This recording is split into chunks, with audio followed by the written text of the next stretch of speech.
ನಮಸ್ಕಾರ. ನಮ್ಮ ಶಾಪುರ ತಾಲೂಕಿನ ಮಹಾಜನತೆಗೆ ಮತ್ತು ಶಿಕ್ಷಣ ಪ್ರೇಮಿಗಳಿಗೆ ನಾವೇನ್ ಹೇಳೋದಪ್ಪ ಅಂದ್ರ, ಈ ನಮ್ಮ ಶಾಪುರ ಪಟ್ಟಣದಲ್ಲಿ ಒಂದು ಡಿಗ್ರಿ ಕಾಲೇಜಿನ ಮೈದಾನದಲ್ಲಿ ಒಂದು ತಾಲೂಕಾ ಆಡಳಿತ ಸೌಧವನ್ನು ಕಟ್ತಾ ಇದ್ದಾರಂತೆ. ಬಹಳ ಸಂತೋಷ. ಆದ್ರೆ ಶಿಕ್ಷಣಕ್ಕೆ ಇರುವಂತ ಜಾಗದಲ್ಲಿ ತಾಲೂಕು ಆಡಳಿತ ಸೌಧ ಕಟ್ಟುವುದು ಸೂಕ್ತವಲ್ಲ. ಆದ ಕಾರಣ ನಮ್ಮ ಹಳೆ ತಹಶೀಲ್ ಒಂದು ಜಾಗದಲ್ಲಿ, ಹಳೆ ತಹಶೀಲ್ ಮೈದಾನದಲ್ಲಿ ಈ ಒಂದು ಕಟ್ಟಡ ಕಟ್ಟಿದ್ರೆ ಬಹಳ ಸೂಕ್ತ. ಶಿಕ್ಷಣಕ್ಕೆ ಬಹಳ ತೊಂದರೆ ಕೊಡುವಂತ ಕೆಲಸ ಆಗ್ತದೆ. ಆದ ಕಾರಣ ತಾಲೂಕಿನ ಶಾಸಕರು ಮತ್ತು ಜಿಲ್ಲೆಯ ಸಚಿವರಾದ ಸನ್ಮಾನ್ಯ ಶ್ರೀ ಶರಣಬಸಪ್ಪ ದರ್ಶನಾಪುರ ಗೌಡ್ರೆ, ನಿಮಗೊಂದು ಮನವಿ ಮಾಡ್ತೀವಿ. ತಾವು ಶಿಕ್ಷಣ ಪ್ರೇಮಿಗಳು ಮತ್ತು ಅಭಿವೃದ್ಧಿ ಅಧಿಕಾರರು, ನಾವು ತಮ್ಮ ಮೇಲೆ ನಮಗೆ ಬಹಳ ಅಪಾರ ಗೌರವ ಐತಿ.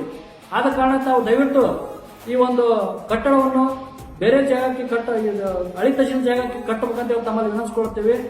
ಒಂದು ವೇಳೆ ಕಟ್ಟದೇ ಇದ್ದಲ್ಲಿ ನಾಳೆ ಮಂಗಳವಾರ ದಿನ ನಾವು ಬೃಹತ್ ಪ್ರಮಾಣದ ಹೋರಾಟ ಮಾಡಬೇಕಾಗ್ತದೆ. ಈ ಹೋರಾಟಕ್ಕೆ ಶಿಕ್ಷಣ ಪ್ರೇಮಿಗಳು ಹಾಗೂ ಹಳೆಯ ವಿದ್ಯಾರ್ಥಿಗಳು ಮತ್ತು ವಿದ್ಯಾರ್ಥಿಗಳು, ನಮ್ಮ ಎಲ್ಲ ವಿವಿಧ ಸಂಘಟನೆಗಳು ಸೇರಿ ಒಂದು ಹೋರಾಟ ಮಾಡಬೇಕಾಗ್ತದೆ. ಈ ಹೋರಾಟಕ್ಕೆ ಅನುವು ಮಾಡಿಕೊಡದೆ ತಾವು ದಯವಿಟ್ಟು ಈ ಒಂದು ಕಟ್ಟಡವನ್ನು ಸ್ಥಳಾಂತರಗೊಳಿಸಲಿ ಅಂತೇಳಿ ತಮ್ಮಲ್ಲಿ ವಿನಂತಿಸಿಕೊಳ್ತೀನಿ. ನಮಸ್ಕಾರ. ನಾನು ನಾಗೇಸ್ವಾಮಿ ದೇಸಾಯಿ ಗುರು, ಕರ್ನಾಟಕ ರಾಜ್ಯ ರೈತ ಸಂಘ ಹಾಗೂ ಹಸಿರು ಸೇನೆಯ ರಾಜ್ಯ ಪ್ರಧಾನ ಸಂಚಾಲಕರು. ತಮ್ಮಲ್ಲಿ ಇನ್ನೊಂದ್ಸರಿ ಕಳಕಳಿ ವಿನಂತಿ ಮಾಡಿಕೊಳ್ಳುತ್ತಾ ಈ ಸ್ಥಳ ಬೇರೆ ಪಡಿಸಿ ಅಂತೇಳಿ ನಾವು ವಿನಂತಿಸ್ಕೊಳ್ತೀನಿ. ನಮಸ್ಕಾರ.